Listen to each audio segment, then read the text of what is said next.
Hadi yapalım. Yapalım mı? Fezkuruni. Rıdvan ve Algunlar. Mutası var ve medit tabiri var aynı zamanda değil mi? Uzatma. Bismillahirrahmanirrahim. Bismillahirrahmanirrahim.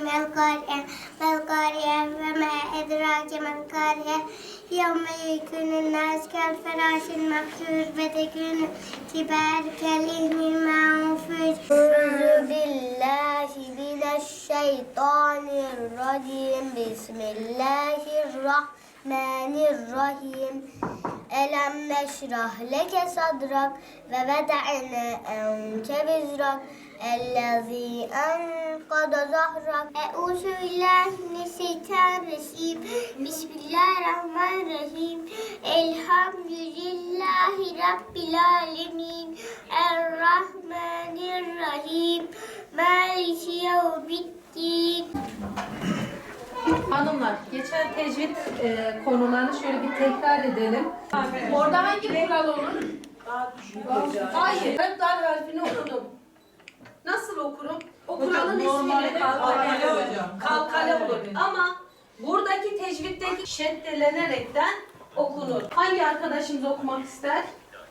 Mütecaniseyn olarak. Yani hep Euzu billahi mineşşeytanirracim. Bismillahirrahmanirrahim. Ve men tâbe ve amile salihan fe innehu yetubu ilallahi metâbâ. Ben Ebu Bekir Sıddık Kız Kur'an kursu öğreticisi Fatma Mutlu. Yıllar önce çocuklu annelerimizin çekmiş oldukları zorluklara bir çözüm ararken anne çocuk el ele projesi aklımıza geldi. Halk eğitimle, il müftülüğüyle görüşüp elhamdülillah buna bir çözüm bulduk. Oradan gelen öğreticilerimizle birlikte çocuklarımız anneleriyle birlikte Kur'an kursuna gelip aynı eğitimi almaktalar. Arkadaşların da belirttiği gibi sahabe hayatlarını, Kur'an-ı Kerim dersini, tecvid, ilmihal, tefsir, hadis derslerini burada elimizden geldiğince anlatıyoruz.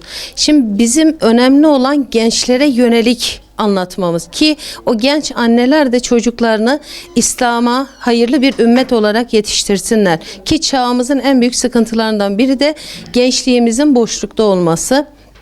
Bu vesileyle elhamdülillah annelerimiz çocuklarıyla birlikte gelmekteler. Çocuklarımız yan sınıfta emin ellerde hocamızın yanında güzel bir eğitim almakta. İslami eğitim, dini eğitim.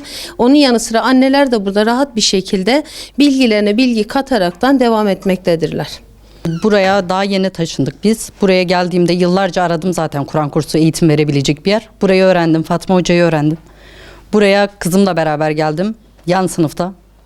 O burada hem Kur'an'ı öğrendi onunla birlikte. Zaten şimdiye kadar çocuklar küçük olduğu için gidemiyorduk. Ama burada hem çocuğum Kur'an öğreniyor hem kendim Kur'an öğreniyorum. Ve burada hem sahabe hayatları, Peygamber Efendimizin hayatı, tecvid, Kur'an. Buraya geldiğim gün de Ümmü Selem annemizin hayatı anlatılıyordu.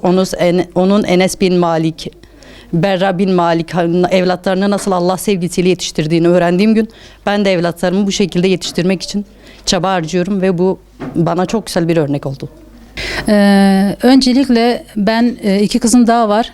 Geçen seneden beri böyle bir yer aradık. Yani kızımla beraber gelip ilmi Kur'an'ı öğrenmek için.